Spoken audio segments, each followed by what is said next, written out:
Boa noite para todos nós. Que prazer imensamente grande estar aqui hoje, pela possibilidade que nos oferece de revermos amigos tão queridos e a possibilidade também de reencontrarmos pessoas que fazem parte da história do nosso coração. É muito bom. O desejo do homem de encontrar a felicidade é um desejo muito antigo. Na verdade, essa sempre foi uma das grandes preocupações da humanidade. Como fazer para encontrar a felicidade? Aonde se encontra a forma de nós conseguirmos ser felizes? E ao longo da história, nós tivemos alguns pensadores, alguns filósofos, que deram as suas sugestões de como é que a gente deve fazer para ser feliz.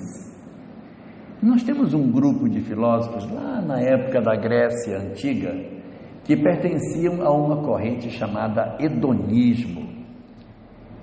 E a ideia deles é a seguinte: quer ser feliz? Então procure ter tudo que a terra tem. Porque quanto mais você tem, mais feliz você é. Procure ter tudo que você puder, porque se tiver coisa na terra que você não puder usufruir, então você nem é feliz, porque você não consegue usufruir tudo que o planeta tem.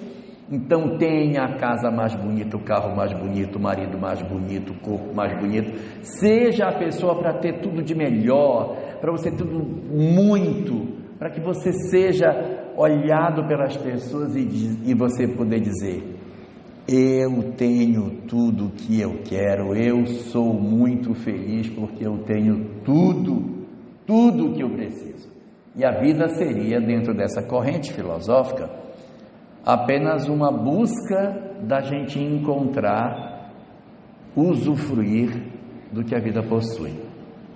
Então tinha muitos filósofos da época antiga que pensavam dessa forma, mas tinham outros que pensavam de maneira diferente.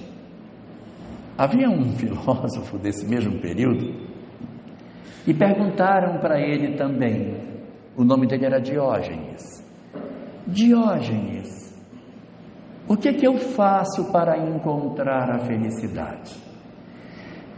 Diferente daquilo que os hedonistas diziam, Diógenes deu uma resposta completamente diferente. E se você quer ser feliz, quero. Então não tenha nada. Porque se você tiver alguma coisa, você vai sofrer quando perder. Então, quanto menos você tiver, menos dói quando perde. Então, na hora que você não tiver nada, você vai ser feliz. Não tenha nada. Esse era o pensamento de Diógenes. Ele andava na época com uma caneca amarrada na cintura para beber água e uma lamparina atrás de um homem honesto, que ele disse que ele nunca achou. Então ele morava dentro de um barril e andava com uma lamparina na cidade, dizendo que ele estava procurando pelo homem honesto, com a caneca amarrada na cintura. Um dia ele viu um garoto bebendo água na bica, e o garoto juntou as duas mãos e estava bebendo água com as próprias mãos. Quando ele viu aquilo, pegou a caneca e jogou fora. Não precisava mais, mas a lamparina ele nunca deixou, porque ele precisava sempre de estar à busca desse homem honesto.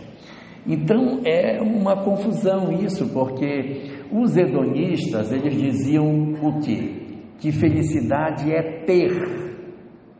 Felicidade é ter. E o que dizia Diógenes? Felicidade é não ter. É assim, esquisito, né? Porque afinal de contas, o que é para a gente conseguir para ter felicidade? É ter ou é não ter? Qual é o certo? É ter ou não ter? Para que eu alcance felicidade, é para a gente possuir as coisas ou não possuir? Uma boa pergunta. Levaram essa pergunta para Sócrates. Sócrates, Os hedonistas dizem que felicidade é ter, e Diógenes diz que felicidade é não ter. E o que diz? É ter ou é não ter? Porque tem que encontrar uma solução, uma resposta para essa pergunta.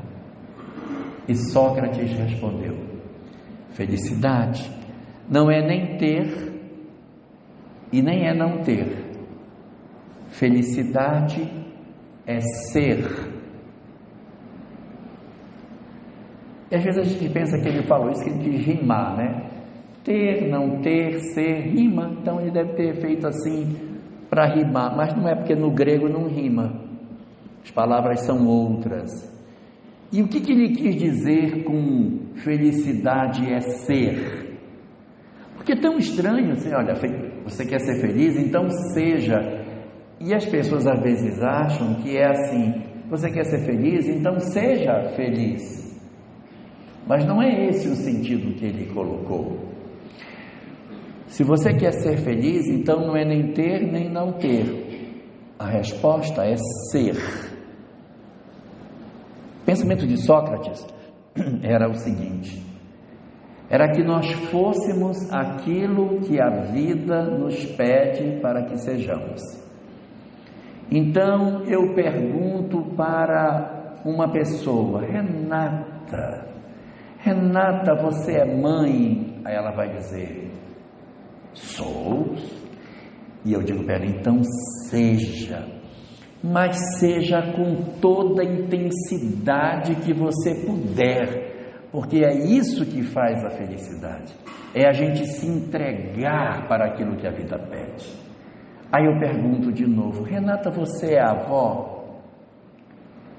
Então seja, mas seja com toda a intensidade da sua alma. Então, o que a gente tiver que ser, que a gente não seja pela metade, porque não existe ninguém que, tendo entregue seu coração inteiramente para aquilo que a vida chamou, experimente a infelicidade. Então, se você de repente é um servidor público, seja, mas seja mesmo. Ah, você é professora, professor? Então é para ser integralmente.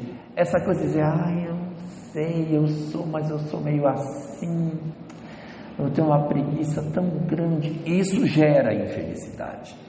Todas as vezes que a vida chamou de nós um papel, pediu que nós exercêssemos alguma função na vida, e a gente não entregou para essa função tudo aquilo que essa função pedia, isso vai gerar sofrimento depois. É o que a doutrina espírita nos diz, é verdade. Não há um só espírito no mundo espiritual que tenha amado muito e que seja infeliz, Patrícia. Todos os espíritos que amam, eles automaticamente se sentem felizes, e a recíproca é verdadeira. Todos aqueles de nós que não amamos, não somos felizes. O amor é um determinismo divino para que a gente encontre a felicidade. O amor é, na verdade, a estratégia que Deus estabeleceu para entregar aos espíritos a felicidade. Em que sentido? Todos nós sabemos, e está isso de maneira bastante clara na literatura espírita, na questão 614 de O Livro dos Espíritos, Allan Kardec pergunta: o que é a lei de Deus? Respondem os espíritos: a lei natural é a lei de Deus. É a única verdadeira para a felicidade do homem. Então tem falsas leis que tentam fazer o homem feliz, mas a única verdadeira para a felicidade do homem é a lei de Deus. Seguindo no texto diz: a lei de Deus é a única verdadeira para a felicidade do homem, indica-lhe o que deve fazer ou não deve fazer, e ele só é infeliz quando dela se afasta. Então nós só experimentamos a infelicidade na medida em que a gente se afasta da lei de Deus. Se eu não me afastasse da lei de Deus, eu não experimentaria a infelicidade. E antes que alguém diga assim, mas isso aí não é verdade não, porque eu conheço um monte de gente que fez um monte de coisa boa e sofreu demais. Nossa, eu não estou falando de sofrimento, estou falando de infelicidade, que é diferente. Você ser infeliz é diferente de sofrer, porque o sofrimento ele não determina que a pessoa seja infeliz. Eu posso sofrer sendo feliz, não pode. O que é a dor do parto? Aquele momento mágico em que a mulher tem a oportunidade de dar à luz a uma criança. Então, nem toda dor, ela converte-se em infelicidade. Quando a gente lê a obra espírita, que a gente vê a figura de Lívia, no livro Há 2000 anos. Nossa, aquela mulher sofreu demais. Pensa que é fácil ter um filho raptado? Não é fácil. Não sabe se o filho está vivo, se o filho já desencarnou, não sabe se está sendo torturado, não sabe nada. Vive uma expectativa que nunca termina. Ela viveu essa dor. Mas uma coisa é o sofrimento, a outra é você se entregar à infelicidade. Então, quando nós nos aproximamos da lei de Deus, quando a gente vive aquilo que a lei de Deus nos oferece, nós não experimentamos a infelicidade. Pode experimentar sofrimento? Pode sim. Alcione, no livro Renúncia, experimentou sofrimentos desde o seu nascimento até a desencarnação. Mas qual foi o dia que ela foi infeliz? Então há diferença muito clara entre infelicidade e sofrimento. O que o texto espírita diz é que a gente não é infeliz quando vive a lei de Deus. Ou seja, eu posso até passar por sofrimentos, por dores, lágrimas, tristezas, angústias, mas todo esse conjunto de ocorrências não rouba de mim a felicidade que está dentro do meu coração. Então, quando Sócrates diz que a felicidade é ser, ele está muito próximo daquilo que a doutrina espírita nos oferece, nos indicando que quanto mais nós nos entregamos para aquilo que a vida pede, tanto mais felizes nós seremos, porque felicidade é ser. Um recado para nós, para a gente analisar na nossa vida, se a gente está de fato sendo os papéis que a vida nos pede. A gente aqui pode até nem ser mãe, pode até nem ser pai, mas todo mundo aqui é filho. Não tem nenhum aqui que não seja filho. E como vai o nosso papel de filho? Meus pais já se desencarnaram, nem estão mais aqui. Não significa nada, porque a gente continua tendo um vínculo de oração, de preocupação. Então, essa relação, esse papel, ele precisa ser exercido, ele precisa ser executado por nós. Às vezes, o papel de nos dedicarmos aos pais pode ser muito fácil. Temos pais amorosos e a gente devolve amor quando eles ficam idosos. Mas tem vezes que esse papel é difícil de ser cumprido. Que às vezes você tem um pai complicado, um pai que abandonou você quando criança, uma mãe que abandonou, um pai abusivo, uma história familiar de muitas feridas, de muitas marcas, de muitas lágrimas, de muita história de abandono, de muitos dramas. E aí a pessoa diz assim, mas para eu amar minha mãe vai ser difícil, poxa. Minha mãe era uma pessoa muito difícil. Nossa, minha mãe nunca me pegou no colo.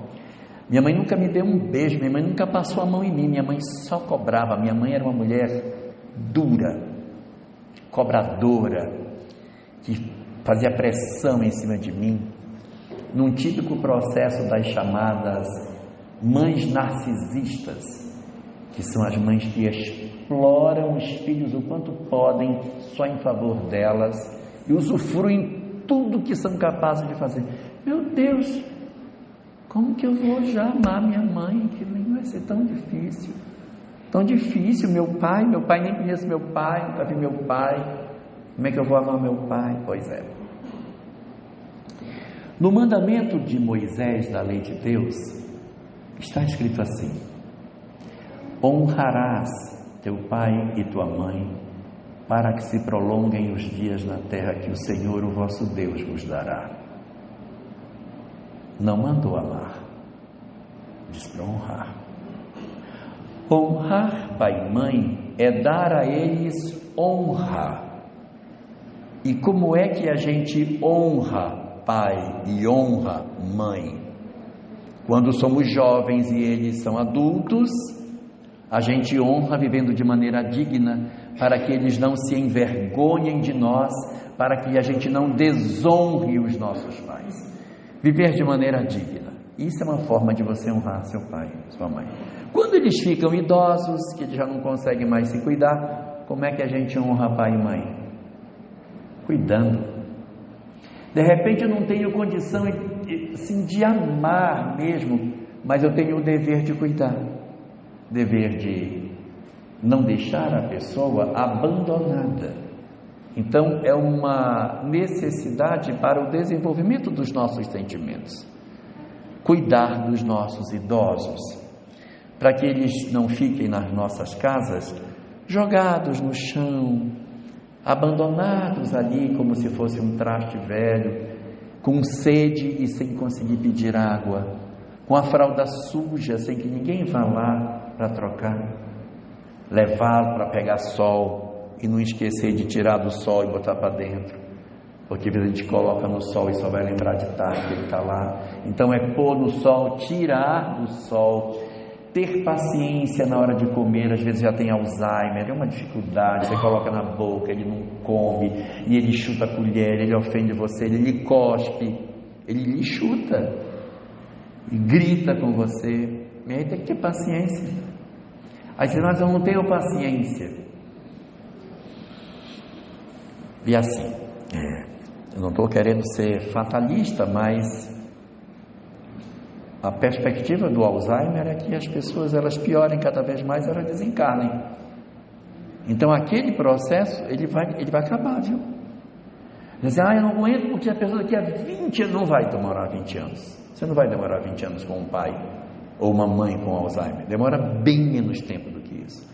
Então a gente ganha força, ganha coragem para que a gente consiga fazer isso, lembrando que esse período é um período que não é uma coisa que vai se perpetuar na nossa história de vida, e isso dá um pouco de ânimo para você dizer assim, é por um período.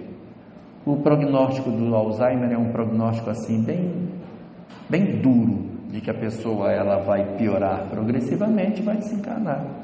Então isso, de certa maneira, até olhando pelo lado bem pragmático, acaba ajudando a gente a ter um pouco mais de resistência. Tem que dar banho, tem que cuidar, e a pessoa com aquelas dificuldades todas. Então, nesse nosso papel de filho, meu Deus, o que a gente não tem para fazer? Às vezes a gente mora longe dos pais, há quanto tempo não liga, não fala, não conversa, não se preocupa. Então são lições para a gente começar a pensar sobre todas essas questões dos papéis que a vida nos pede. Então, se a gente está atrás de encontrar a felicidade, não é a sugestão dos hedonistas de ter tudo que vai conferir a nós a felicidade que a gente quer. Tem tanta gente que tem tanta coisa e é tão infeliz.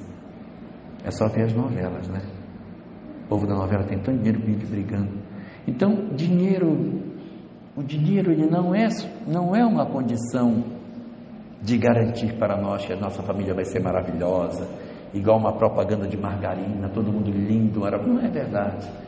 Tem conflito do mesmo jeito, mesmo tendo dinheiro ou não tendo dinheiro, muda às vezes o tipo de situação, mas conflito independe de dinheiro, tendo ou não tendo, família é harmônica ou não, dinheiro não é a principal coisa para garantir a harmonia de uma família.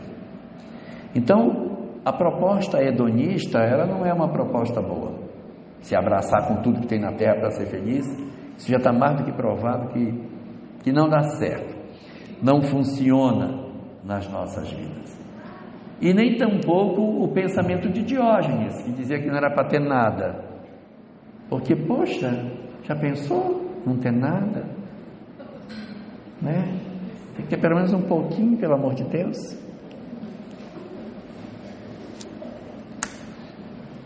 Então Sócrates está até mais certo quando fala que a gente tem que procurar ser, exercer os papéis que a vida nos chamou para que a gente cumpra, fazendo com que de fato as nossas existências tenham mais sentido. Só que essa pergunta ela não foi feita somente para esses filósofos, ela também foi feita para Jesus. Ele também recebeu essa pergunta. Na região onde Jesus viveu, aquela região ali de Israel, eles tinham um certo conceito para o que é felicidade. Felicidade para os judeus era morrer e ir para um lugar que não precisasse voltar mais. Então você vai para o mundo espiritual e não precisa mais reencarnar. Então quando você vai para lá e não retorna, ou seja, você vai para uma condição tão maravilhosa que não existe mais uma nova existência corporal. A vida do lado de lá se torna, portanto, uma vida para todo sempre. Vida eterna. Então os judeus não usavam a palavra felicidade para representar a felicidade.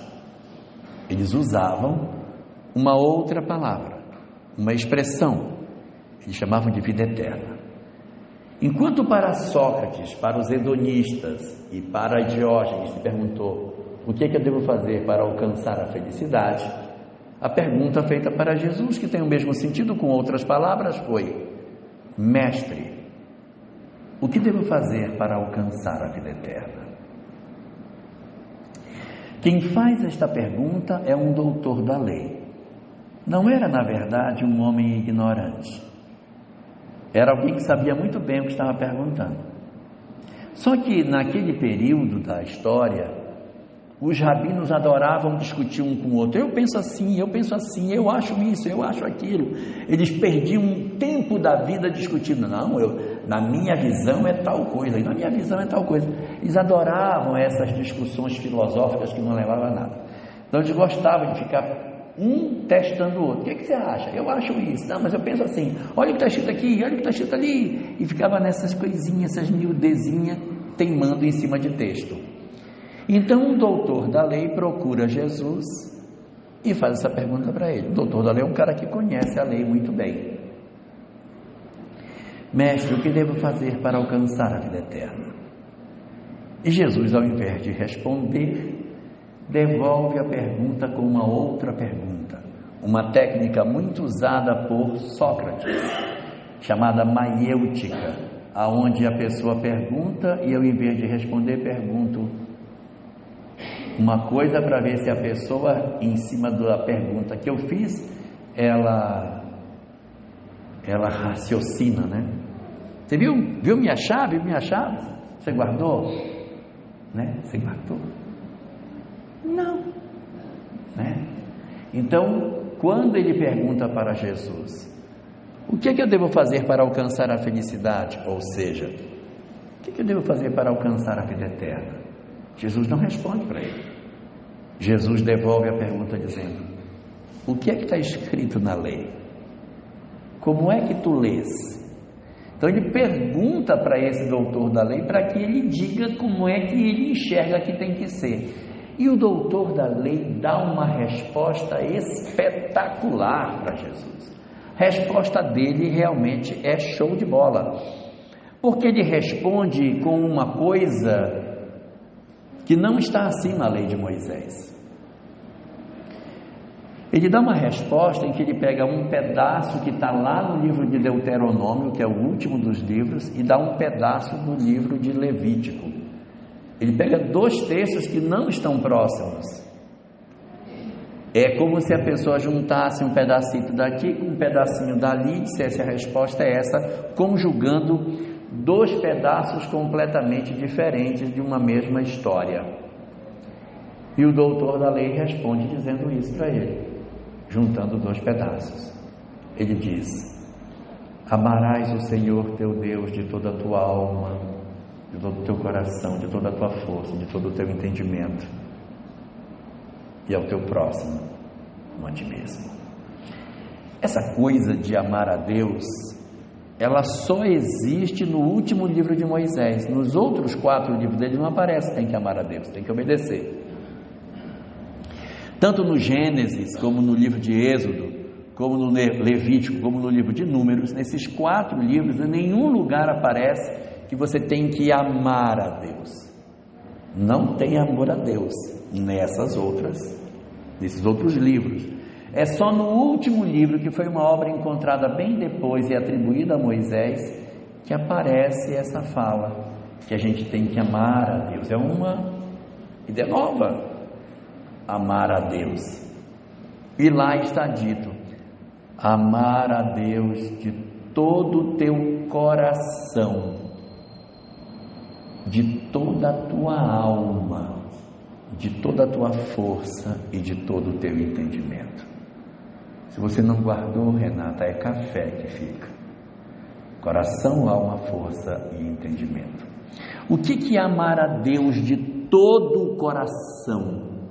É de todo o meu sentimento, de tudo que eu tenho de emoção dentro de mim, de todo o meu coração, é que o meu sentimento ele seja cheio do amor a Deus. De todo o teu coração, de toda a tua alma. A minha alma é o espírito que eu sou. Que eu, como espírito, tenha uma história para trás repleta de Deus dentro dela. De toda a tua alma significa de toda a extensão da tua história de vida como espírito. Então é amar a Deus de todo o coração, todo o meu sentimento, de toda a tua alma. De toda a minha alma, é eu como ser imortal, olhando para trás e dizendo: eu tenho na minha história como espírito um conjunto de experiências, todas amando a Deus.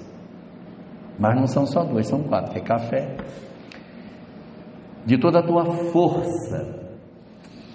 A minha força é o meu físico, é a parte da minha integridade, da condição orgânica que eu tenho, para que eu use o meu corpo para demonstrar amor a Deus. A gente não tem que amar a Deus só dentro do coração da gente. Em hebraico é chamado de Neshama, o sentimento, nem Yeridá, que é a alma no sentido espiritual, nem o Nefesh, que é o aspecto orgânico da minha vida, da forma como eu cuido do meu corpo. Esse é amor a Deus com o meu corpo, de toda a tua força. E por último, Ruach, entendimento. Que o nosso conhecimento seja colocado a favor de Deus. Então, é amar a Deus de todo o coração, tudo que eu sinto que Ele faça parte, de toda a minha alma, que a minha história de vida represente isso, de toda a minha força, de toda a minha vitalidade orgânica, que a minha vitalidade seja colocada, Cleide, exatamente a serviço daquilo que Deus deseja, que eu não use da minha força para trabalhar contra Deus, e nem tampouco que eu use o conhecimento que eu possuo para fazer coisas que sejam erradas, sejam contra Deus. Então ele vai buscar e traz esse pedacinho para dentro do texto, todo o teu coração, toda a tua alma, toda a tua força, todo o teu entendimento. E não satisfeito, ele vai buscar um outro pedaço, que é um pedaço que está lá no livro de Levítico, capítulo 19, versículo 18: amarás o teu próximo como a ti mesmo. E eu vou contar um segredo para vocês. Posso contar um segredo para eles? Posso. Então, um segredo. Dentro da sinagoga, o texto de Moisés, ele é lido num rolo, é um rolo grosso, chamado Sefer, aonde está escrita toda a lei de Moisés, está todo escritinho ali dentro. Eles não usam para fazer leitura na sinagoga livro assim, é feito lido no pergaminho. Então tem um lugar onde fica guardado esse pergaminho, e toda vez que a reunião vai começar, aquela porta é aberta e alguém sai abraçado com aquele Sefer na mão para fazer a leitura. Tem uma mesona, bota o pergaminho em cima da mesa, abre para fazer a leitura. Confundi vocês com o que eu estou falando? O pergaminho pesa, tá?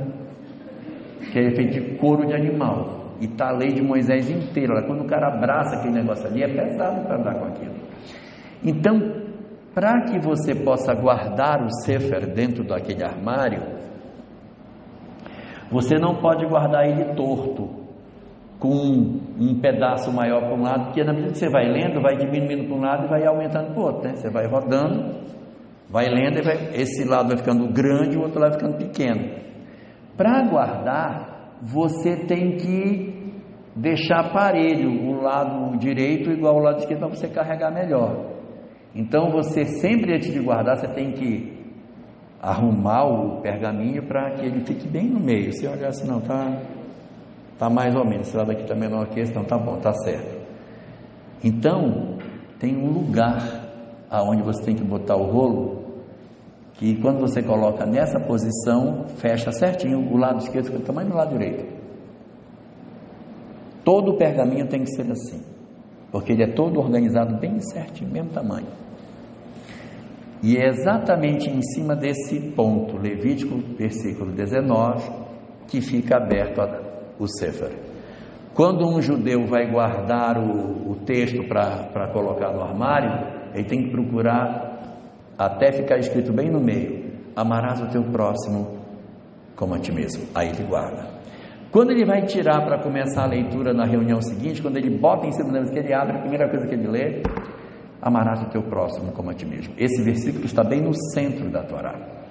Então, e esse outro aí, sobre amar a Deus, está lá no finalzinho. O rabino deu uma resposta legal, o doutor da lei deu uma resposta legal para ele. Ele pegou um pedaço lá do final e pegou um outro pedaço aqui e juntou os dois como se fosse uma coisa só. E disse: amarás o Senhor teu Deus, todo o teu coração, toda a tua alma, toda a tua força, todo o teu entendimento, e ao teu próximo como a ti mesmo. E coisa linda isso, né? Amarás o teu próximo como a ti mesmo. Isso é muito bonito, porque é um pensamento que a gente às vezes acha que é de Jesus, né? Mas não é, de Moisés. Essa coisa de amar o próximo como a si mesmo não foi ele até repetiu, mas ela não era dele. Quem criou a frase foi Moisés, na verdade. E a gente às vezes lê e passa batido sobre o que é amar ao próximo como a si mesmo, porque a discussão dos rabinos era essa.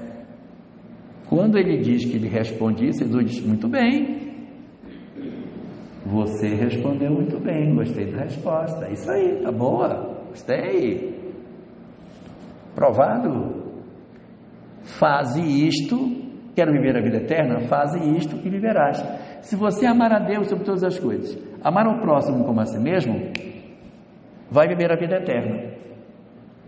Aí o doutor da lei disse: mas eu não posso deixar esse cara sem me dar uma resposta, eu vou ter que insistir com ele, e não é possível. Aí ele volta e pergunta: e quem é o meu próximo? Porque isso era uma grande questão do judaísmo, que é amar o próximo como a mim mesmo. Mas quem é o meu próximo? É da minha casa? Da minha aldeia? Quantos metros é o meu próximo?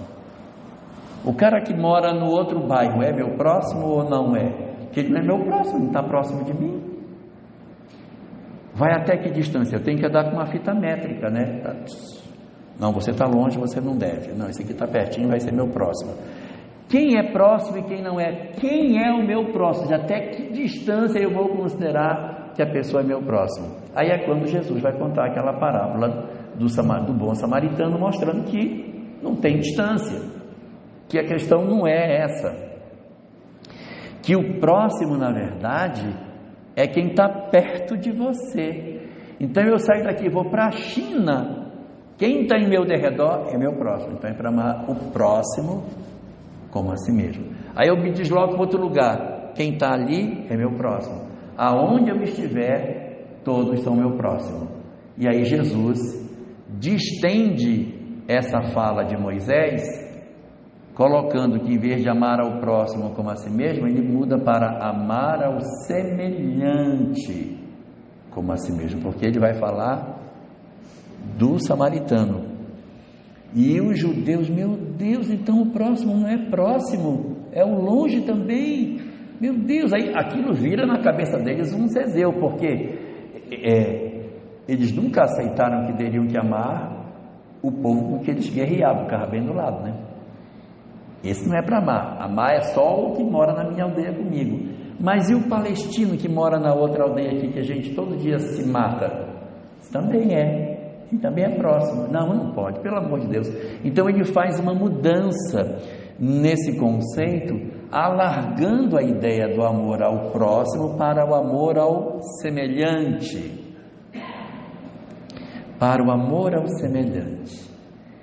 E no final da sua passagem pela terra, na última noite que ele estava reunido com os discípulos, que ele já tinha absorvido a ideia de que é o semelhante, ele dá mais um passo. Ele diz: amai-vos uns aos outros. Não é mais só o semelhante, é o outro. Aí passou a ser o animal, passou a ser a natureza, passou a ser até as plantas, minha filha, passou a ser tudo. Amai-vos uns aos outros, e esquece contorno do que é, como eu vos amei. Uma proposta profundamente nova no sentido do amor, sem contorno de próximo, de pessoa, é para tudo. Você vai amar aos outros e ele vai mostrar a medida desse amor, do jeito que eu vos amei, da forma como eu apresentei a vocês. Então, o pensamento daquilo que a gente pode colher nas ideias de Jesus é que a felicidade, ela está contida em 3 coisas, que é amar a Deus, amar ao próximo e amar a si mesmo. Porque assim, tudo bem, amar a Deus, beleza, legal. Agora, amar ao próximo, mas esse amar ao próximo é amar ao próximo como a mim mesmo. Então eu não tenho como amar ao próximo e não amar a mim, né? Porque se eu tenho que amar ao próximo como a mim mesmo, preciso me amar para poder amar o outro. E às vezes as pessoas ficam achando que quando Jesus falava que era para amar o próximo como amamos a nós mesmos, que isso é igual aquelas meninas que quando o namorado deixa, diz assim: ah, fulana, larga disso, você tem que se amar, tem que se amar. Não é esse sentido de se amar, é amar a si mesmo enxergando o que eu sou. Se eu sei que eu sou um espírito imortal, eu preciso me amar como espírito que sou, e não como corpo. Então, essa leitura que Jesus oferece, de que a gente tem que amar ao outro como amamos a nós próprios, ela passa necessariamente pela compreensão de que nós não somos corpo, somos na verdade seres espirituais. Se eu achar que eu sou apenas corpo, eu vou me amar como corpo que sou. Mas se eu pensar que eu sou espírito, o que é que eu quero para mim? Eu quero paz, eu quero harmonia, eu quero felicidade. Então eu me vejo como espírito e eu desejo que o outro também, na condição de espírito imortal que também tenha essa condição.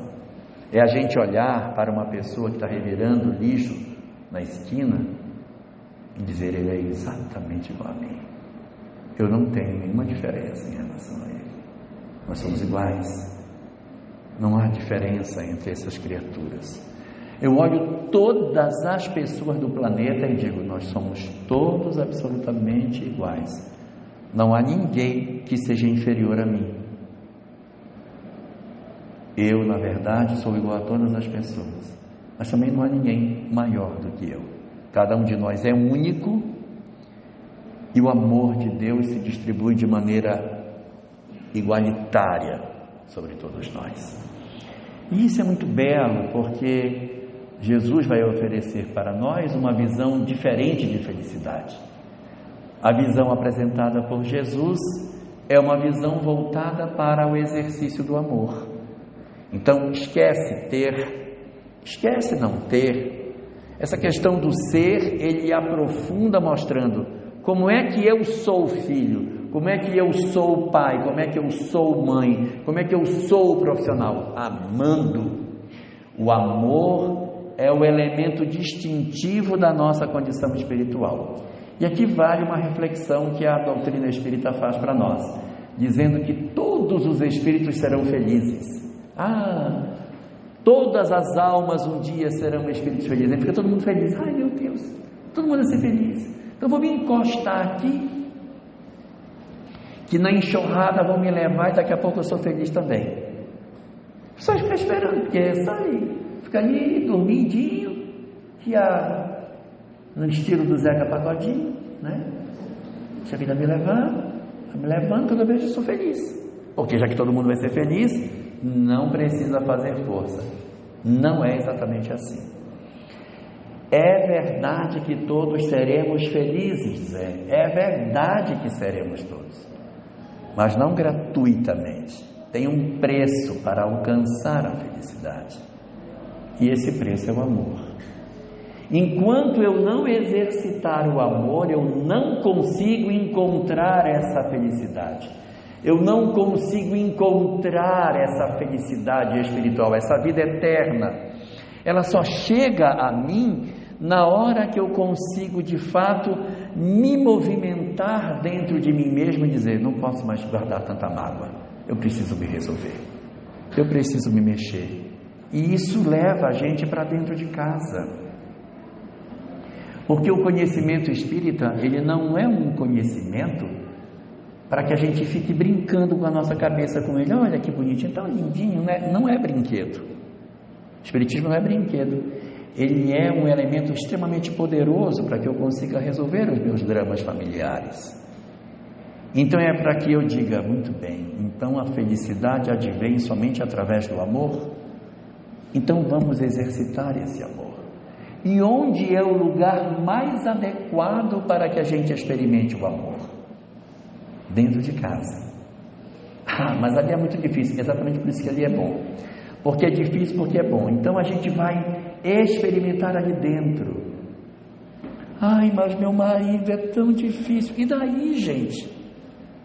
Eu não tenho, mas tem tanta gente que tem marido difícil. Você não é a única pessoa. Então assim, marido difícil tem um monte de lugar, porque meus filhos são problemáticos, tem um monte que são, um monte. Então às vezes a gente quer ter uma ideia de uma família perfeita, igual aquelas famílias que aparecem na televisão fazendo propaganda de margarina, que até adolescente ri. Então assim, não é verdade. As nossas famílias têm conflito, a gente tem drama, a gente tem lágrimas. A grande questão é: e daí, se ela não é perfeita, e daí? O que a gente precisa fazer é saber que esse ambiente pode não ser o ideal daquilo que eu gostaria, mas ele é o ideal daquilo que eu preciso. Ele é perfeito para o exercício das minhas virtudes. Então é onde eu vou aprender. Meu filho é tão difícil, mas é na relação com ele que a gente vai desabrochar virtudes. Minha mãe é tão complicada, é ali que a gente vai desenvolver, mesmo que seja difícil. E o nosso objetivo, Marcelo, não é que a gente transforme o nosso lar para que ele seja uma coisa linda, porque o nosso papel na Terra não é salvar os outros. O nosso papel é salvar a nós mesmos. E a gente salva a nós mesmos salvando os outros. Mas a gente não pode pensar assim: meu Deus, eu vou chegar no mundo espiritual e vou responder porque eu tenho um filho que ele era drogado, eu não consegui tirar ele das drogas. A pergunta não é essa. A pergunta é: o que você fez? Você abandonou o seu filho? Ou você não desistiu dele? Porque nós somos responsáveis por aquilo que nós fazemos ou deixamos de fazer. e não por aquilo que os outros fazem. Então, se eu oriento meu filho da melhor maneira possível e ele envereda pelo caminho equivocado, a responsabilidade é dele. Mas se eu deixo de dar educação, a responsabilidade divide, minha e dele. Ele tem parcela de culpa, mas eu tenho também, porque eu virei as costas. Se eu abandono alguém, abandono meu pai, eu abandono minha mãe, abandono um filho, assim, olha, você é uma filha muito ingrata, você é uma filha que só quer viver na noite, pois então você está fora da minha casa, e expulso minha filha de casa, porque eu acho que ela tem uma vida equivocada, eu assumo parcela de responsabilidade com relação a isso. Então, os nossos lares são o lugar ideal para que a gente exercite isso, não para que de repente a gente tenha aquela ilusão de que a gente tem que fazer com que ali fique tudo maravilhoso e perfeito. O lar de Lívia não era perfeito, mas ela fez tudo o que ela deveria fazer. Isso não impediu que ela fosse para um lugar maravilhoso, mesmo que ela não tenha conseguido pacificar o lar dela. O lar de Alcione também não era um lar tranquilo, era cheio de problema, mas ela entregou tudo que ela podia para tentar pacificar esse lar. Então é aí que a gente mede, pela capacidade efetiva que nós podemos ter para que a gente consiga fazer o exercício do amor nos nossos dias. É como se o amor fosse um molho de chaves. Cada vez que a gente vai amando, a gente vai abrindo uma porta. Você vai amando, vai abrindo uma porta. Quem ama, abre portas, as portas da felicidade. Mas quem não ama, fica na porta empurrando e a porta não vai abrir. Mas não me disseram que ia ser feliz? Tem um preço, só pelo amor. E esse amor, ele é um amor assim, muito transcendente, porque quando a gente fala de amor ao próximo, as pessoas querem imaginar que a gente tem que fazer, eu tenho que construir uma creche para 1000 crianças, alimentar. Não precisa tudo isso. Não precisa tudo isso. Observe em seu derredor o que é que você pode fazer dentro do lar, na sua família. E dentro da casa espírita, a gente tem um poder extraordinário de realização, por conta das tarefas assistenciais. Porque quando a gente trabalha aqui dentro, que a gente estuda aqui dentro, a gente consegue grandes coisas assim. Então se eu só preciso trabalhar dentro de casa, eu nem preciso ir no centro espírita, né? Porque eu já estou tranquilo, né? Mas aonde é que eu vou buscar o conhecimento para usar em casa?